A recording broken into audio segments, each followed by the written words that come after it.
বৃষ্টির মরশুম, একটা সফট মিউজিক আর গরমা গরম cheesy cheesy white sauce pasta, কম্বিনেশনটা মন্দ নয় কি, তাই তো? তাহলে চলুন এই ইউনিক হোয়াইট সস পাস্তাটা আমি কিভাবে বানালাম তার পুরো ভিডিওটা আমি আপনাদের সাথে শেয়ার করলাম। তো ফুল ভিডিওটা আপনারা স্কিপ না করে দেখতে থাকুন আমি কিভাবে বানিয়েছি। আর এখানে উপকরণ হিসেবে আমি আমুলের বাটার ইউজ করেছি, কর্ন স্টার্চ ইউজ করেছি যেটা আমি দুধের মধ্যে গুলে নিয়েছি ভালোভাবে, কিছুটা কর্ন ইউজ করেছি আর সঙ্গে একটু চিজ, এখানে কিছু পেঁয়াজ কুচি করে রেখেছি এইভাবে। আর এখানে মোটামুটি 50 গ্রামের মতো আমি পাস্তা নিয়েছি।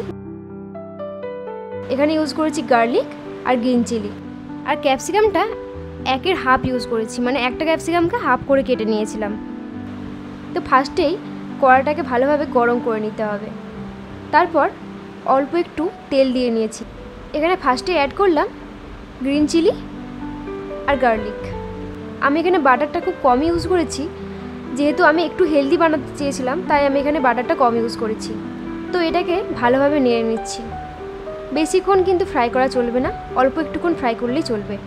এরপর এখানে অ্যাড করছি অনিয়নের সাইজটা আপনারা নিশ্চয়ই দেখে বুঝতেই পারছেন কিভাবে আমি কি চপ করেছি, ওরকম সাইজেরই করবেন, এতে কিন্তু টেস্ট ভালো হয়। এগুলোকেও ভালোভাবে নাড়াচাড়া করে নিয়ে আমি এতে দিয়ে দিলাম ক্যাপসিকাম।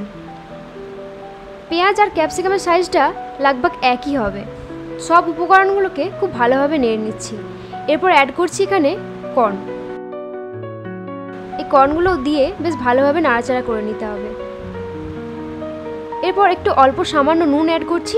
নুনটা কিন্তু আপনারা আপনাদের স্বাদ মতো ইউজ করবেন, আমি এখানে আমার স্বাদ মতো ইউজ করে নিয়েছি। এরপর সব কিছু ভাজা হয়ে গেলে আমি একটা পাত্রে তুলে রাখছি। এরপর প্যানটাকে আবার খুব ভালোভাবে গরম করে নিচ্ছি। এখানে অ্যাড করব ওই কর্নস্টার্চের আর দুধের যে মিশ্রণটা ছিল ওই মিশ্রণটা।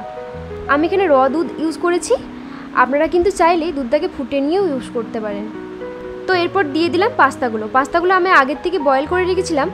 এখানে একটা কথা বলে রাখি, পাস্তাগুলো একটার সাথে একটা আটকে গেলে কোনো প্রবলেম নেই, কারণ গরম দুধের ওপরে এগুলো দিয়ে দিলে আস্তে আস্তে নাড়তে থাকলে পাস্তাগুলো ছেড়ে যায়। তো এটা নিয়ে কিন্তু ভয় পাওয়ার কোনো বিষয় নেই। এখানে অল্প একটু নুন অ্যাড করে দিলাম। এই নুনটা কিন্তু আপনারা প্রথমে অ্যাড করতে পারেন, যখন পাস্তা সেদ্ধ করবেন তখনও কিন্তু নুন অ্যাড করতে পারেন। আমি এটা পরে দিয়েছি, বাট আপনারা এটা আগে ইউজ করতে পারেন। কিছুক্ষণ নাড়ার পর একটু গ্রেভি হয়ে আসলে আমি ভেজিটেবলসগুলো অ্যাড করে দেবো এর মধ্যে। এরপর একটু চিলি ফ্লেক্স অ্যাড করতে হবে। চিলি ফ্লেক্সটা দিলে কিন্তু সেন্টটা বেশ ভালো হয়, তার জন্য চিলি ফ্লেক্স কিন্তু মাস্ট। আবারও সব কিছু ভালো করে একটু নেড়ে নিচ্ছি।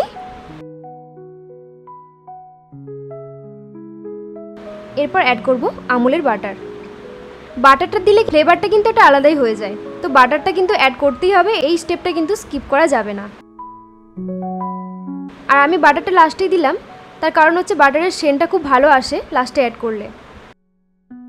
এরপর চিজটাকে গ্রেট করে নেব। আমার কাছে একটা ছোট গ্রেটার ছিল, সেই গ্রেটার দিয়ে আমি গ্রেট করেছি। আপনাদের কাছে বড় গ্রেটার থাকলে আপনারা সেটা ইউজ করতে পারেন, এখানে কোনো প্রবলেম নেই। পাস্তার উপরে চিজগুলো যখন পড়ছিল তখন কিন্তু একটা অসাধারণ দেখতে লাগছিল, একটা হোয়াইট ফ্লেভার আসছিল, খুব দারুণ দেখতে লাগছিল। আমি তো আর তর্স দিতেই পারছিলাম না, আমার তো মনে হচ্ছিল আমি এক্ষুনি খেয়ে নিই, কিন্তু না, পুরো স্টেপটা তো কমপ্লিট করতে হবে, তাই না? কারণ ভালোভাবে গ্রেট করা হয়ে গেছে। এরপর এটাকে ভালোভাবে নেড়ে নিতে হবে।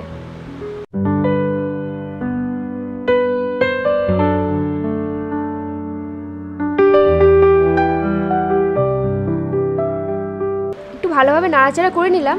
এরপর আমাদের লাস্ট স্টেপ হচ্ছে অরিগানো অ্যাড করলে কিন্তু একটা আলাদাই স্বাদ আসে। তো অরিগানো কিন্তু মাস্ট।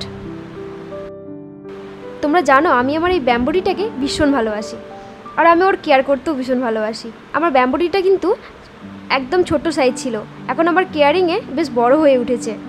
তোমরা কারা কারা এরকম ব্যাম্বুটি পছন্দ করো তারা কিন্তু কমেন্ট করে অবশ্যই জানিও। তো আজকের পাস্তা রেসিপিটা কেমন ছিল, ভালো লাগলে একটা লাইক করে দিও আর একটা কমেন্ট করে দিও। তো চলো এখানেই শেষ, দেখা হচ্ছে next video. Tata, bye bye.